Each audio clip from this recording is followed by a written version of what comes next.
आदर्श शिक्षण संस्थान की ऑनलाइन कक्षा में आप सबका हार्दिक अभिनंदन, स्वागत। हम आज कक्षा 9वीं विषय सामाजिक विज्ञान पार्ट 1 फ्रांस से क्रांति, इसके भाग 4 के बारे में अध्ययन करेंगे। हमने इससे पहले फ्रांस में किस प्रकार से क्रांति हुई उस सब के बारे में पढ़ा। आज हम क्या ये क्रांति महिलाओं के लिए भी हुई, उस समय देखें कि फ्रांस के अंदर महिलाओं की भी समाज के अंदर महत्वपूर्ण भूमिका थी और महिलाओं की स्थिति के सुधार के लिए भी काफ़ी प्रयास किए गए। अधिकांश महिलाओं को शिक्षा और प्रशिक्षण की सुविधाएं उपलब्ध नहीं थी। समाज का जो कुलीन वर्ग था, कुलीन वर्ग व धनी वर्ग, इन महिलाओं को शिक्षा का अधिकार प्राप्त था और शिक्षा प्राप्त करने के बाद में इन महिलाओं का विवाह कर दिया जाता था। और तीसरे स्टेज की जो अधिकांश महिलाएं थी वो जीविका निर्वाह के लिए किसी न किसी प्रकार का कार्य करती थी।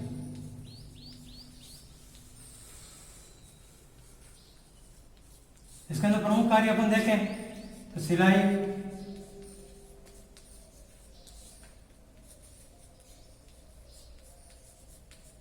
बुनाई का कार्य, कपड़ों की धुलाई का कार्य, फल सब्जी बेचना या संपन्न घरों में घरेलू नौकर के रूप में काम करना, यह तीसरे स्टेज की महिलाएं काम करती थी। अब ये कामकाजी महिलाएं काम के साथ साथ में घर परिवार की भी इनके ऊपर जिम्मेदारी रहती थी, जिसमें खाना पकाना, पानी लाना, पाव रोटी के लिए लाइन में लगना या घर में बच्चों की देख रेख करने का कार्य इनके द्वारा किया जाता था। लेकिन 1791 का जो संविधान संशोधन हुआ, 91 के संविधान में इन महिलाओं को निराशात लगी, इनको मताधिकार नहीं मिला।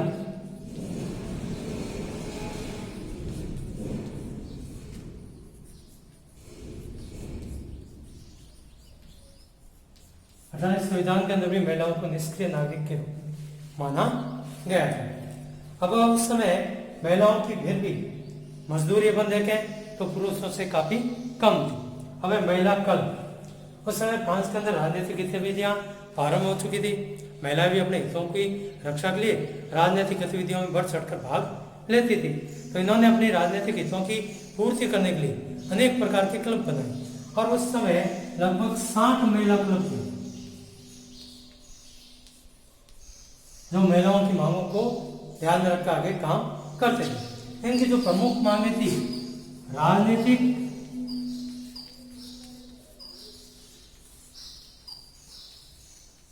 पद प्राप्त हो, दूसरा नेशनल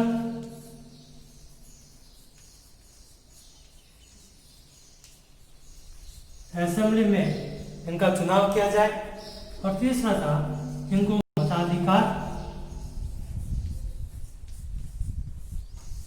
प्राप्त हो। इसके लिए इन महिलाओं की प्रमुख मांगे थी।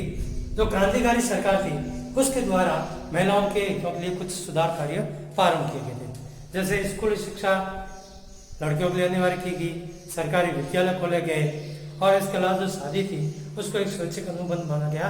अब माता पिता लड़कियों को शादी के लिए बाध्य नहीं कर सकते थे। इसके अलावा जो कानून के अंतर्गत तलाक को कानूनी दर्जा दिया गया। स्त्री और पुरुष दोनों इस कानून के अंतर्गत तलाक की मांग कर सकते थे। अब महिलाओं को व्यावसायिक प्रशिक्षण प्राप्त हो सकता था, कलाकार बन सकती थी, छोटे मोटे व्यवसाय भी कर सकती थी।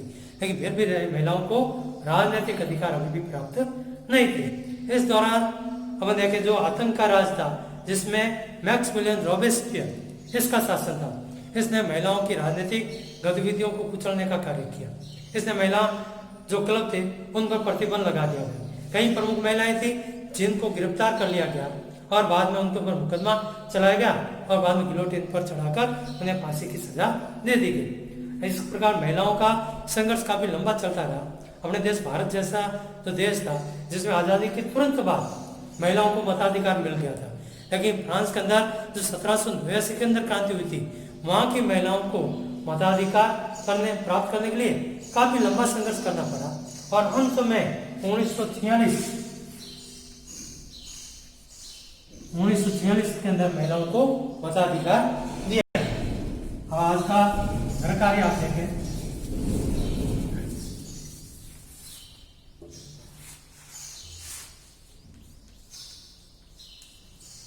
घर कार्य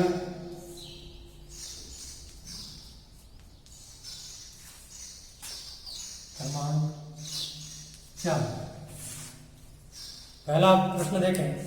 फ्रांस में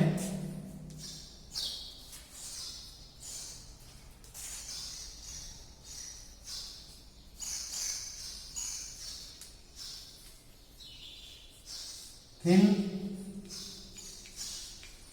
वर्गों की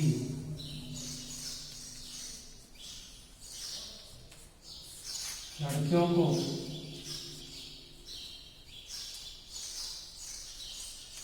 शिक्षा प्राप्त करने का अधिकार है।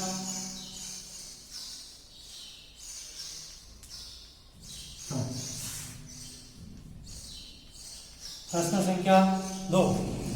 महिलाओं की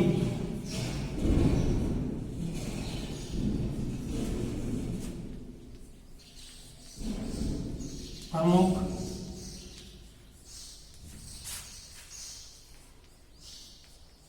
मांगे क्या थी? प्रश्न संख्या 3। फ्रांस की महिलाओं को